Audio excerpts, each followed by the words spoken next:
Imaginaos la escena. Alicante, España, 26 de marzo de 2018. Son las 6 de la mañana y Denis Katana está durmiendo a pierna suelta en su apartamento de lujo.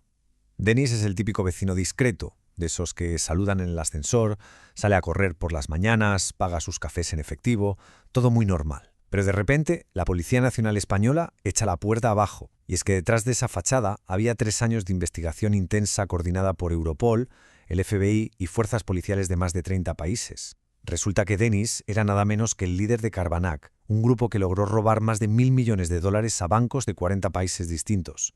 Y lo más fuerte de todo, sin disparar ni una sola bala y sin pisar jamás una sucursal bancaria. Bueno, vamos a sumergirnos de lleno en esto, porque el caso de Denis es la punta del iceberg de una realidad bastante incómoda sobre el mundo digital en el que vivimos. A ver, todos tenemos grabada en la cabeza la misma imagen cultural que el cine nos lleva vendiendo décadas, ¿verdad? El típico hacker solitario, ese genio incomprendido tecleando frenéticamente código verde en un sótano a oscuras. Pues bien, olvidemos esa imagen por completo. Eso, a día de hoy, es prácticamente ficción. La realidad es muchísimo más compleja y, francamente, más fascinante. El cibercrimen moderno ya no es cosa de lobos solitarios. Ahora hablamos de organizaciones globales, altamente estructuradas. Como cualquier corporación legal, tienen sus procesos, tienen sistemas de incentivos, cuentan con departamentos de recursos humanos y hasta tienen su propia cultura de empresa. Operan desde oficinas o apartamentos de lujo, no desde sótanos húmedos.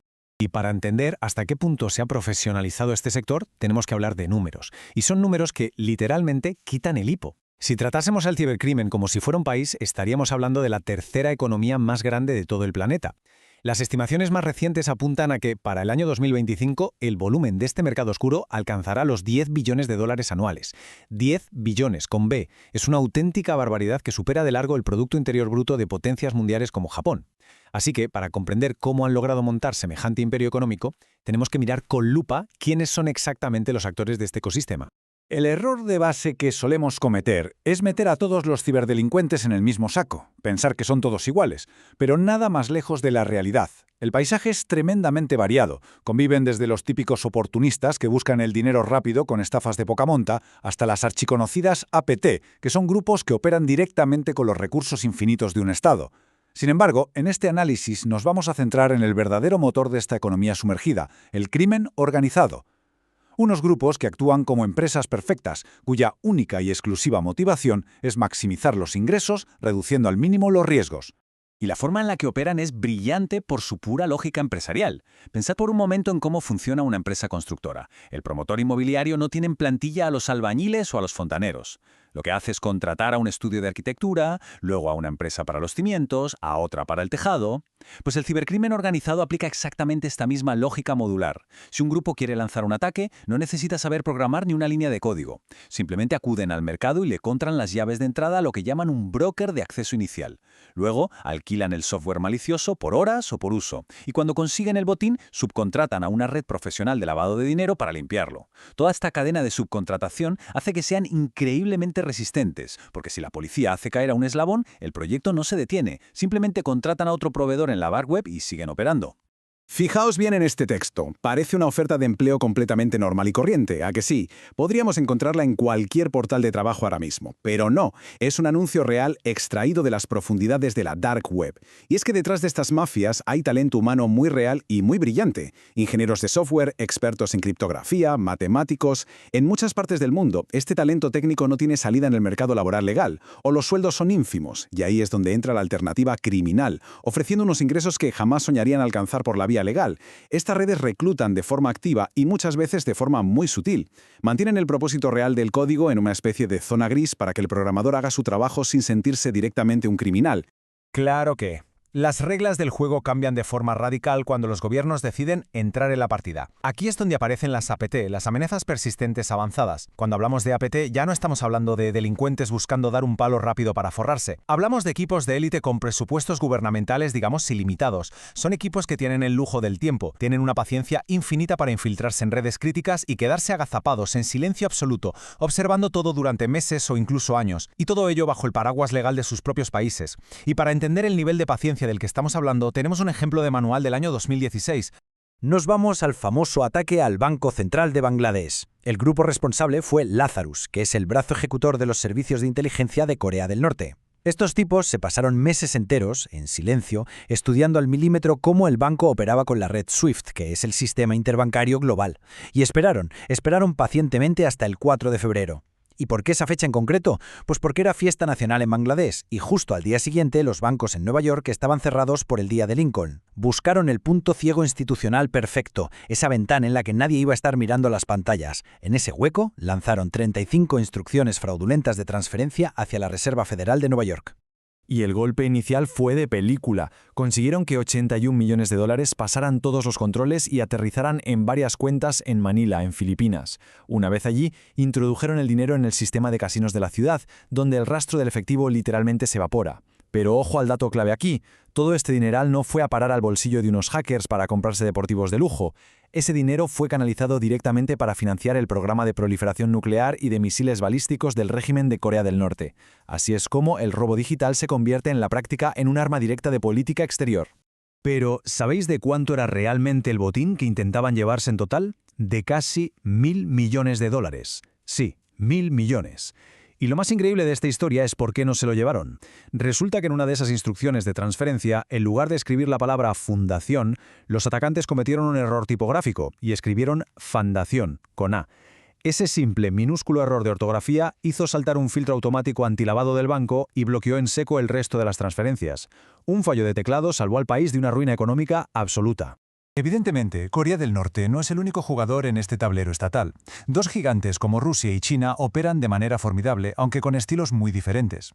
Rusia, por ejemplo, es experta en la táctica de la negación plausible. Sus servicios de inteligencia muchas veces usan a grupos criminales de la dark web como mercenarios para lanzar ataques desestabilizadores a gran escala, como el famoso malware NotPetya. Así, el Kremlin siempre puede lavarse las manos y negar cualquier vínculo oficial. China, en cambio, juega otra cosa. Han montado una maquinaria gigantesca centrada en un objetivo a largo plazo, el robo silencioso y sistemático de propiedad intelectual. Planos de ingeniería aeronáutica, patentes médicas, fórmulas secretas, todo lo que les sirva para acelerar su propio desarrollo tecnológico es un objetivo prioritario. Todo este escenario global nos lleva de cabeza a un problema estructural tremendo, lo que llamamos la geografía de la impunidad. Fijaos en la simetría. Para un atacante, la distancia física no significa absolutamente nada. Un operador sentado en San Petersburgo puede comprometer la red de un hospital en Madrid en milisegundos. Un clic y están dentro.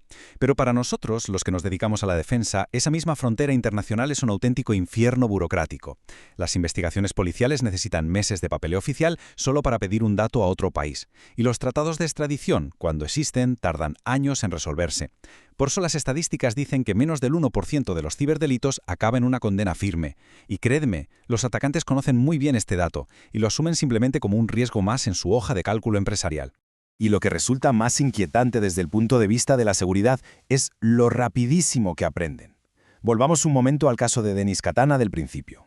Cuando desmantelaron su grupo, Carbanak, el ecosistema criminal no colapsó en absoluto. De hecho, ocurrió lo contrario. Grupos más modernos, como Lockbit, estudiaron con lupa cómo y por qué cayó Katana. Aprendieron de sus errores, rediseñaron sus propias arquitecturas para hacerlas más invulnerables a la policía.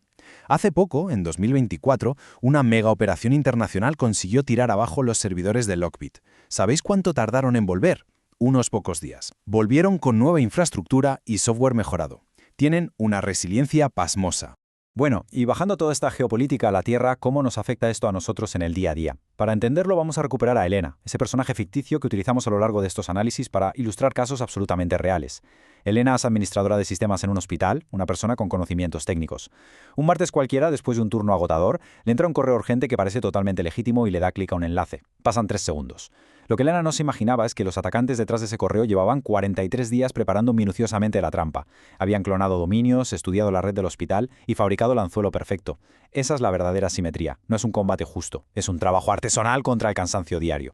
Claro, la gran pregunta que se hace mucha gente en la situación de Elena es siempre la misma. Pero, ¿por qué fueron a por mí? Y la respuesta duele por su sencillez. No fue nada personal. No la eligieron a ella, simplemente cayó en una gran redada de datos. Los atacantes habían peinado Internet con herramientas automáticas. Encontraron su cargo actual en LinkedIn, sacaron sus datos de un viejo formulario en la web del hospital y, para rematar, encontraron su email en unas diapositivas públicas que Elena presentó en un congreso médico hacía años y que alguien dejó subidas a Internet.